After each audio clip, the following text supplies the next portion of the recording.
Can you hear me? All right. Okay, I'll come closer to the mic. Now we go to the next target, which is the Bhavalpur training camp. Next slide, please. Okay, just wait. So the effect, if you see, the impact point, if I can point out, this is the impact point. The ammunition has gone through the roof and it has created a blast inside, the photographs of which you would have, all of you would have seen. And the red building, after that there was this double-story building. It has been completely decimated by our precision targeting. Next, please. The target system which was in the north, a series of buildings. I will show you how it looked. Next. Completely destroyed by our precision targeting. Next. Now coming to Bhavalpur, this is the target complex that we are dealing with, a fairly large target complex. So we had to carefully choose the points that we needed to address, which were high value and which would meet our stated objectives of eliminating the terrorists. I would like to draw your attention to this red canopy, and in relation to that, I would cover the targets. One target system is a series of buildings here, other one here, and other one out here. Next slide, please.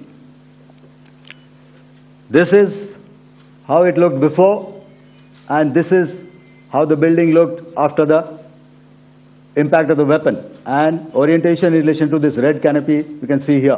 Next, please. Before, next, and after. The roofs have completely collapsed. Next. This is the target system. Next. Precision targeting, and we have achieved our objectives here. Next. All right. So that was what we did on the 7th. Our objective was to address these two terrorist camps, and that we did with precision. And thereafter, we maintained a robust air defense posture, because remember, our objective was to target the terrorists and terrorist infrastructure, not any other infrastructure, not the Pakistani military, not the Pakistani any other infrastructure. So that is what we have maintained on the 7th of May. However, what we saw in the evening of 7th of May, we were saturated with a raid of Pakistani unmanned aerial vehicles and small drones. And these came in waves in our civilian areas, over our military installations, and all of them were successfully intercepted. Few of them did manage to land. However, there was not much damage that they did. And we have our robust counter-US hard kill and soft kill systems which did the job. However, the difference here was that we had targeted the terrorists. The adversary now has targeted our civilians and the military infrastructure. So it had to be responded to. So in a quick and calibrated response, that very night, we struck their radar installations at Lahore and close to Gujranwala, the LYT installation, to indicate to him that we are ready, yet we do not want to escalate. Our fight was with the terrorists and not with the Pakistani military establishment. Thank you. Thank you, Air Marshal Bharti. So, ladies and gentlemen, he's outlined operations not only on the night of 6th and 7th of May, when Operation Sindoor commenced, but also on the subsequent night.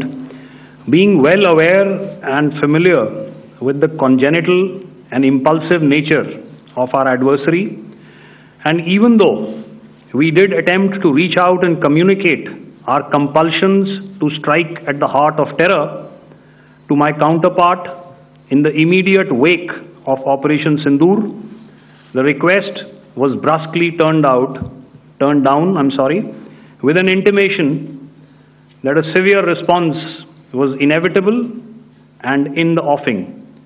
We were, of course, prepared.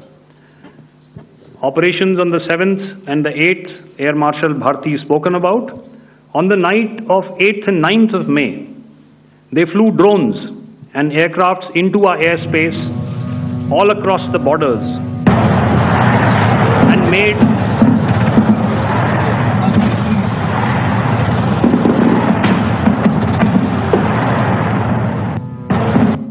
and made largely unsuccessful attempts to target numerous military infrastructure.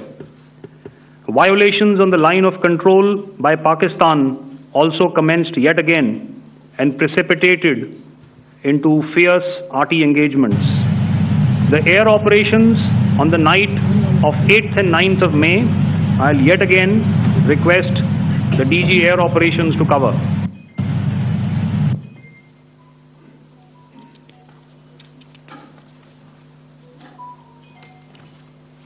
So I just covered what happened on the night of 7th and 8th. What we found that on the night of 8th and 9th, starting as early as 22:30 hours, our cities had a mass raid of drones, unmanned aerial vehicles, UCAVs, starting right from Srinagar, going down right up to Nalia. It was a mass raid in waves, and it was relentless. However, we were prepared, and our air defense preparedness ensured that there is no damage on ground or to any of the intended targets that the enemy might have planned for. The difference between 7th night and 8th night was that on 7th night, he sent in his Yeha class of UAVs. However, these UAVs can go some distance, they are armed. However, on the 8th, less numbers of armed UCAVs were there or UAVs were there, and more numbers of quadcopters, maybe for surveillance or just for harassment of civilians. This continued till midnight. Our air defense preparedness ensured that there was no damage on the ground, either to the military installations or to the civilians. However, the enemy had yet again shown that he wanted to up the ante and he wanted a fight, and we were up to the task.